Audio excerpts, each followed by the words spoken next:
Hello everyone, मैं शुएब आज आप सबका स्वागत करता हूं टेस्ट पेपर लाइव के एकेडमिक सेशन में। और अपन जो बात करने वाले हैं किनकी कि हम बात करने वाले हैं मेल रिप्रोडक्टिव सिस्टम। तो गाइज हमने क्या किया था, मेल रिप्रोडक्टिव सिस्टम में बहुत सारे ऑर्गन्स को कंप्लीट किया कि कौन से ऐसे ऑर्गन्स हैं जो मेल रिप्रोडक्शन में मदद कर रहे हैं। हमने आपको एक बार बता दें हमने क्या क्या कवर कर चुके हैं। हम गैमेट्स के बारे में, जो ऐसी चीज है ना गोनाड, जो जहां से गैमेट्स प्रोड्यूस होते हैं वो पढ़ चुके हैं। अपन मेल गोनाड्स को पढ़ चुके हैं, ठीक है। मेल गोनाड्स के साथ साथ इन गोनाड से गैमेट्स को ले जाने वाली डक्ट्स जो होती हैं उन डक्ट्स के बारे में भी पढ़ चुके हैं। डक्ट्स के बारे में भी पढ़ लिया। गोनाड्स हो गए हैं, डक्ट्स के बारे में पढ़ चुके हैं। सेमिनल वेसिकल ग्लैंड्स, जितने ग्लैंड्स हैं ना अपने, सेमिनल वेसिकल, कॉर्पस ग्लैंड्स और प्रोस्टेट ग्लैंड, इनके बारे में भी अपन पढ़ चुके हैं। तो एसेसरी ग्लैंड्स के बारे में भी अपन ने पढ़ लिए। तो एसेसरी ग्लैंड्स भी हो गए हैं, मेल गोनाड्स भी हो गए, डक्ट्स भी हो गई, एसेसरी ग्लैंड्स हो चुके हैं। और अपन ने सपोर्टिंग स्ट्रक्चर्स जो होते हैं ना, सपोर्टिंग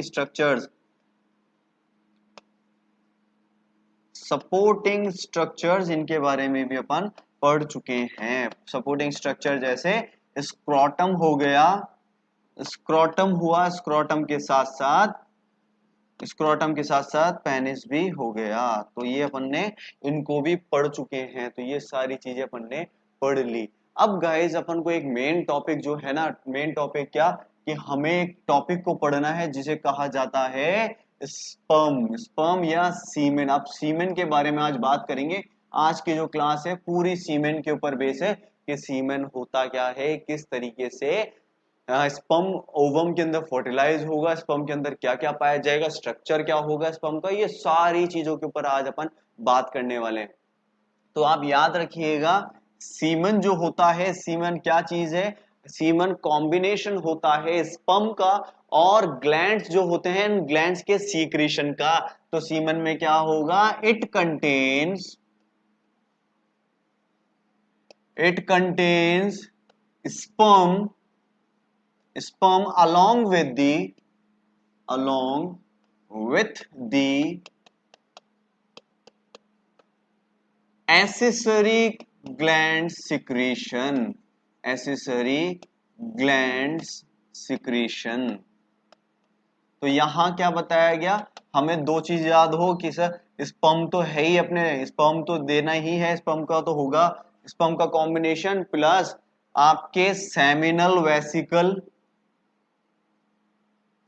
ग्लैंड जो होते हैं, सेमिनल ग्लैंड, इनका सीक्रेशन भी होना चाहिए।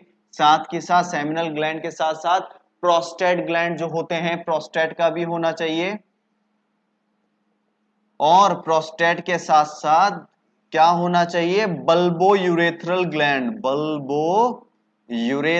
ग्लैंड। ठीक है। तो यहां क्या हुआ, अपन को ये सारे पता होना चाहिए। ये सब मिलकर क्या बना देते हैं, ये सब मिलकर बनाते हैं सीमन। ठीक है, तो ये सब मिलकर बना रहे हैं सीमेंट। तो आज की जो बात है वो सारे इनके कंटेंट है ना, इनके बारे में बात होने वाली है। तो आज अपन बात क्या करने वाले हैं, सीमन की। तो सीमन की सबसे पहली बात अपन को पॉइंट याद करना है सीमन के बारे में। सबसे पहला पॉइंट ये है कि सीमन जो होता है, सीमन कितना एक्सक्रीट आउट होता है, सिक्रीट होता है, टोटल अमाउंट कितना होगा मेल बॉडी से सिक्रीट है। तो mail body secrete about 2.5 ml से 5 ml तक, 2.5 से 5 ml तक सिक्रीट करता है। तो आप याद रखिएगा, मेल बॉडी में से जो ये सीमन होता है, सीमन का अमाउंट कितना सिक्रीट होता है, 2.5 ml से 5 ml तक ये सिक्रीट आउट हो जाता है। अब ये सिक्रीट आउट हो रहा है, मेल बॉडी से इतना सिक्रीट आउट हो रहा है, तो आप याद रखिएगा, हमें ये पता हो कि सर इसमें कितना पीएच होगी। तो इसकी जो पीएच होती है, सेकंड पॉइंट हमें याद हो, क्योंकि अपन को क्या पता करना है कि ये जब फीमेल ट्रैक में जाता है ना, तो फीमेल ट्रैक में जाने के बाद ये क्या प्रॉब्लम कर देता है, अगर इसका पीएच अप्रोक्सीमेट नहीं हुआ फीमेल ट्रैक के हिसाब से तो ये डिस्ट्रक्ट हो जाएगा। तो आप याद रखिएगा pH of semen is, pH of semen, semen की पीएच कितनी होगी 7.2 से 7.5। तो याद रखिएगा सीमन जो होता है इसका नेचर कैसा होता है, इसका नेचर होता है एल्कालाइन नेचर। कौन सा नेचर, एल्कालाइन नेचर। तो आपको समझना क्या है कि ये सीमन जो है, सीमन कहा जाता है फीमेल रिप्रोडक्टिव ट्रैक में, female reproductive, female reproductive tract जो होता है इसमें इसको एंटर करना है। और आप हमेशा याद रखिएगा फीमेल रिप्रोडक्टिव ट्रैक का जो पीएच होता है वो एसिडिक होता है। क्या होता है, एसिडिक। एसिडिक में कितना कि इसको कहा जा सकता है 3.5 से 4 पीएच का।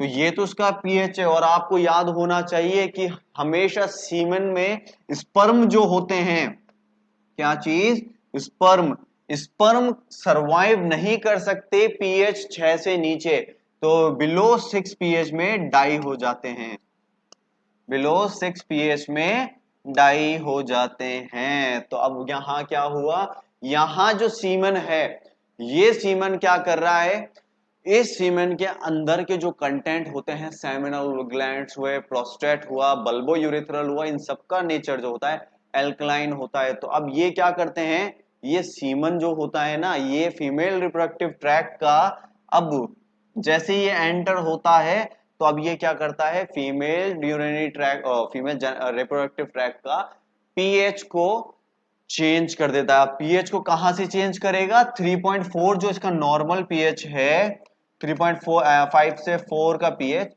इससे चेंज कर देगा किसमें, ये चेंज कर देगा इस पीएच को बढ़ा देगा अबव 6 टू 6.5,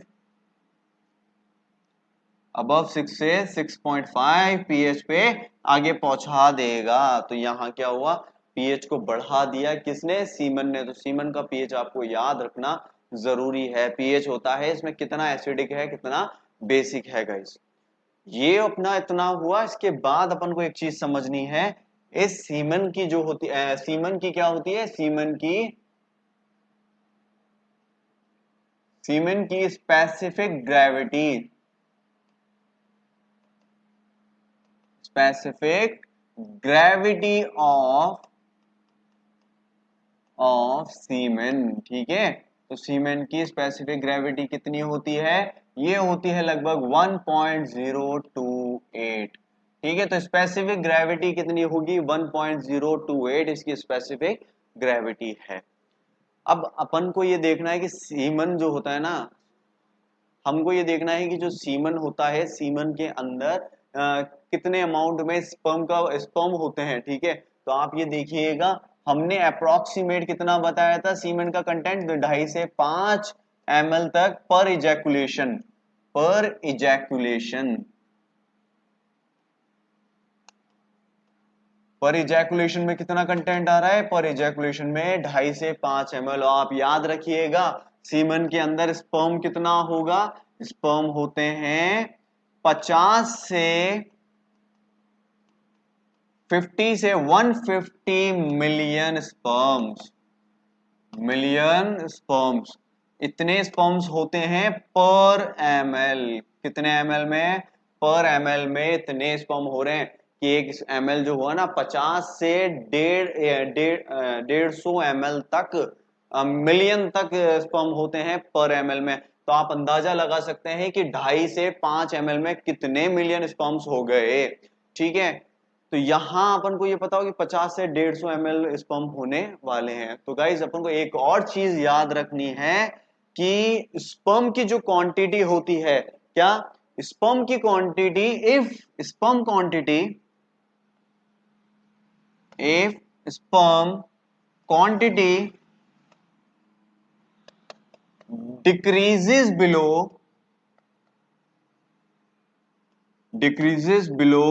कितने से डिक्रीज हो जाए, 20 मिलियन से, 20 मिलियन पर ml से डिक्रीज हो जाए। मानिए क्या कि यहां नॉर्मल 50 से 150 मिलियन स्पर्म्स निकल रहे थे पर ml में, अब एकदम से क्या हुआ कि 20 मिलियन स्पर्म से नीचे जा रहा है। दैट विल कॉज, क्या कॉज करेगा, that will cause infertility. Infertility क्या होता है, इनफर्टिलिटी होता है कि ऑफ स्प्रिंग जो होते हैं उनको पैदा नहीं कर पाएगा। ठीक है, ऑफ स्प्रिंग को पैदा नहीं कर पाएगा। तो यहाँ क्या हुआ कि यहाँ इनफर्टिलिटी कॉज कर दिया इसने, मिलियंस ऑफ स्पर्म ने 20 मिलियन से कम हो गए, इनफर्टिलिटी कॉज हो जाएगा। या अपन इनफर्टिलिटी के लिए दूसरी क्वांटिटी अपन डाल सकते हैं कि अगर स्पर्म का जो है सीमन की क्वांटिटी कितने से कम हो गई, सीमन की क्वांटिटी जो है, if quantity of semen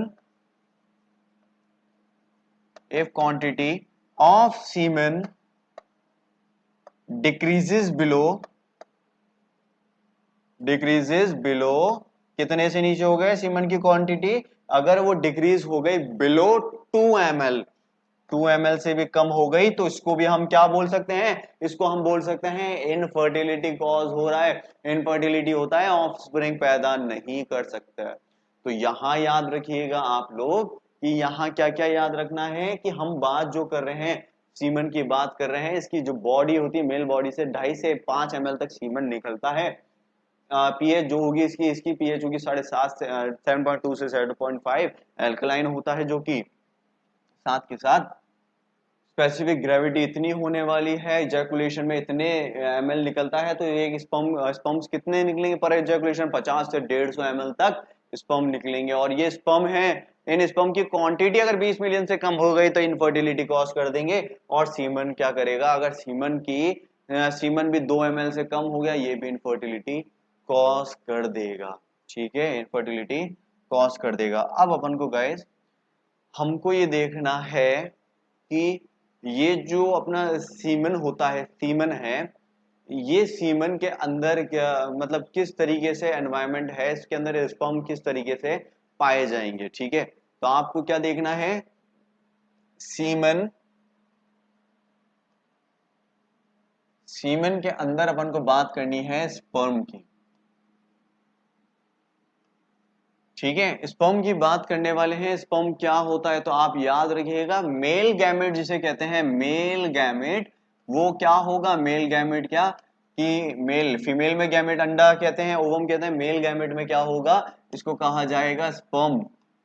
male gamete sperm हुआ। अब ये स्पर्म कैसे होता है, स्पर्म के बारे में अपन को समझना है, स्पर्म किस तरीके से होगा। तो आपको ये देखना पड़ेगा, स्पर्म पे एक डायग्राम बनाता हूं, इस डायग्राम से अपन को समझना पड़ेगा।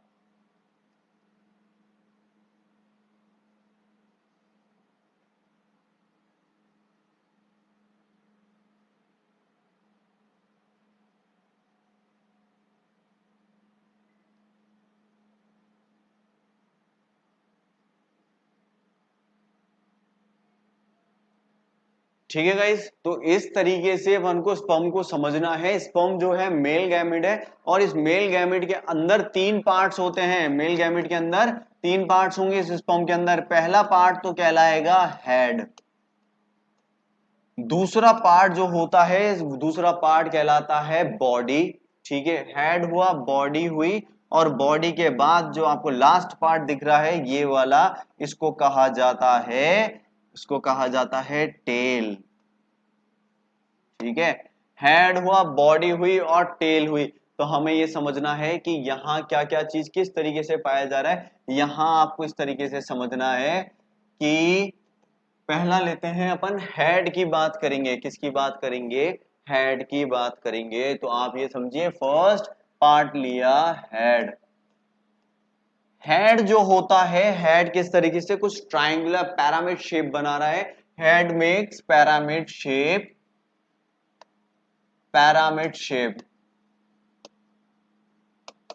ठीक है, पैरामिड शेप बन रही है, शेप में ऊपर क्या होगा, पैरामिड शेप, इस तरीके से पैरामिड शेप हुई। अब ये शेप जो है ना, ये शेप क्या होगी, ये शेप मेंटेन करेंगे अपन, शेप हुई। अब इस शेप के ऊपर क्या होता है, एक तरह का मतलब कवरिंग होती है। कवरिंग किसकी, इसकी कवरिंग होगी ऊपर वाली, कवरिंग को कहा जाता है एक्रोजोम। क्या कहा जाएगा? एक्रोजोम। कवरिंग को एक्रोजोम कहा जाएगा। तो आपको ये जो कवरिंग दिख रही है इसको कहा गया एक्रोजोम। ठीक है, तो ये कवरिंग को हमने क्या बोला? हमने इस कवरिंग को बोला एक्रोजोम। और ये याद रखिएगा कि ये एक्रोजोम जो होता है, क्या चीज? Acrosome. Acrosome contains an enzyme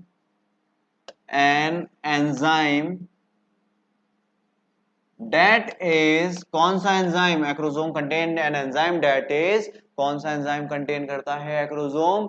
high एल्यूरोनाइडेज। कौन सा एंजाइम? हाई एल्यूरोनाइडेज। अब ये जो एंजाइम है हाई एल्यूरोनाइडेज, ये एंजाइम क्या करेगा? ये एंजाइम करेगा कि जब ये स्पर्म का काम क्या होता है, ये स्पर्म जो है ना, स्पर्म का काम होता है ओवम के अंदर पेनिट्रेट हो जाना।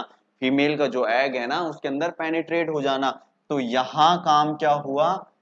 हाई एल्यूरोनाइडेज जो है, जैसे कि आप मानिए ये स्पर्म है, ये स्पर्म क्या करेगा? इस तरीके से ओवम के अंदर चला जाएगा। अब ओवम जो है ना, ये है ओवम। ओवम के ऊपर क्या होती है? लेयर्स बनी हुई होती है। ठीक है, तो यहां इस हाई एल्यूरोनाइडेज का काम क्या हुआ? इस लेयर को तोड़ के, काट के और अंदर ओवम तक पहुंच जाने का काम। तो याद रखिएगा हाई एल्यूरोनाइडेज क्या है? It makes penetration of it makes penetration of किसका penetration? It makes penetration of sperm into ovum किसमें? ओवम के अंदर। कि यहां एल्यूरोनाइडेज ने क्या किया? एंटर करने के लिए, पेनिट्रेट करने के लिए ओवम को पेनिट्रेट किया। अब ये ओवम को कैसे पेनिट्रेट कर रहा है इसको अपन देखिएगा कि हाई एल्यूरोनाइडेज एंजाइम जो होता है, वो एंजाइम क्या करता है? वो एंजाइम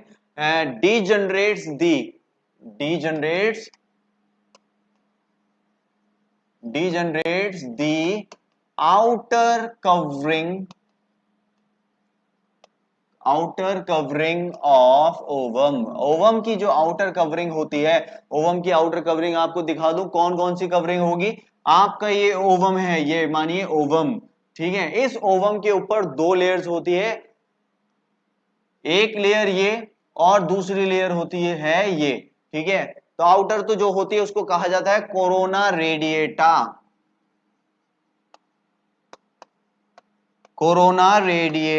और दूसरी अंदर वाली होती है उसको कहा जाता है जोना पेल्यूसिडा। कौन कौन सी लेयर्स हो गई?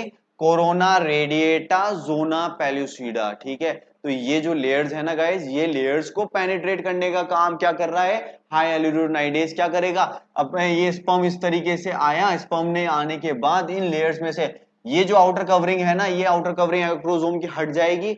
हटने के बाद ये एंजाइम इसमें से निकलकर इनको डीजनरेट कर देगा और यहां अंदर ओवम तक पहुंच जाएगा। तो याद रखिएगा जब स्पर्म और ओवम मिलता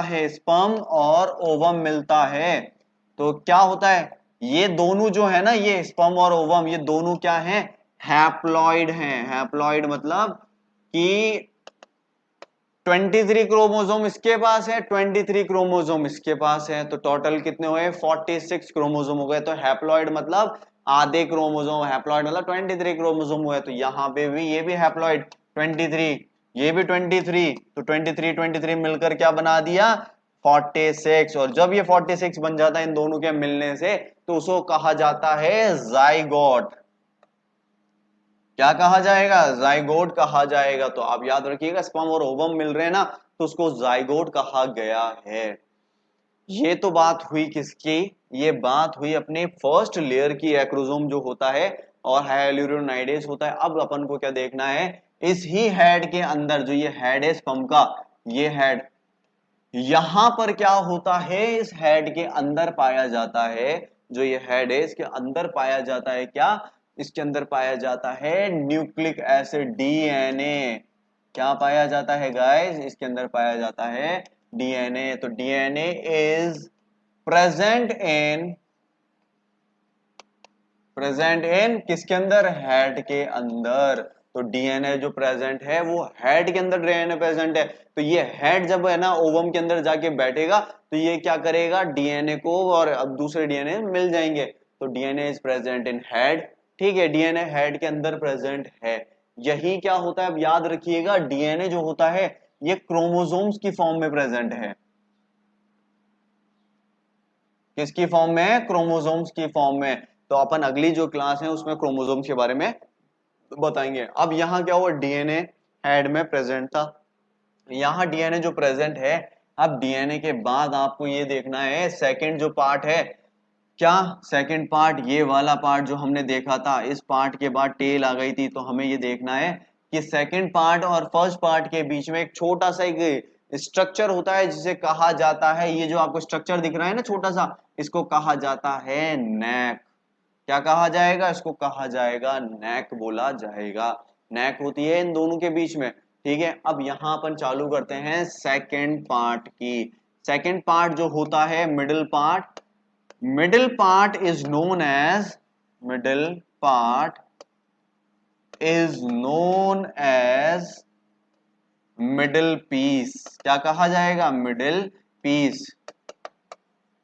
तो ये जो मिडिल पार्ट है ना इसको मिडिल पीस बोला जाता है, या फिर अपन बोल सकते हैं बॉडी, शॉर्ट एंड सिंपल में क्या बोल सकते हैं, बॉडी। तो मिडिल पीस हो गया या बॉडी, तो ये पार्ट की बात कर रहे हैं अपन। इस पार्ट को बोला गया है मिडिल पीस, या हम बोल सकते हैं बॉडी। अब ये मिडिल पीस जो होता है, मिडिल पीस क्या, क्योंकि स्पर्म जो होता है ना, स्पर्म को भी एनर्जी चाहिए आगे तक ट्रेवल करने में, तो आगे तक ट्रेवल करने में एनर्जी कौन देगा, मिडिल पीस के अंदर पाया जाता है एटीपी। एटीपी जनरेट करने वाले माइटोकॉन्ड्रिया क्या पाए जाएंगे, एटीपी जनरेट करने वाले माइटोकॉन्ड्रिया। तो इस तरीके से यहां माइटोकॉन्ड्रिया पाए जा रहे हैं। और माइटोकॉन्ड्रिया आप सब जानते हैं, माइटोकॉन्ड्रिया क्या करते हैं, एनर्जी की फैक्ट्रियां होती है। फैक्ट्री मतलब एनर्जी बनाएंगे, तो एटीपी की फॉर्म में एनर्जी ऐसे ये प्रोड्यूस करते हैं माइटोकॉन्ड्रिया, ठीक है। माइटोकॉन्ड्रिया ने एनर्जी प्रोड्यूस करी। अब इस एनर्जी से होने क्या वाला है, इस एनर्जी से क्या होता है गाइस, इस एनर्जी से होता है स्पर्म जो होता है, स्पर्म ट्रैवल करेगा। क्या ट्रैवल करेगा, स्पर्म ट्रैवल करेगा फीमेल ट्रैक में, ठीक है। तो स्पर्म ने ट्रैवल किया स्पर्म ने। अब इसकी जो ट्रैवलिंग स्पीड होती है, ये हमें पता हो इसकी ट्रैवलिंग स्पीड कितनी होती है, 3 mm पर, ठीक है। तो 3 mm की इसकी ट्रैवलिंग स्पीड है, 3 mm के हिसाब से ये ट्रैवल करता जा रहा है स्पर्म, ठीक है। और ये जो पार्ट है, लास्ट पार्ट जो है इसका, इसका लास्ट पार्ट को कहा जाता है, थर्ड पार्ट को कहा जाता है टेल। यहां टेल के बारे में हमें समझने की जरूरत है कि ये टेल जो होती है, इट फैसिलिटेट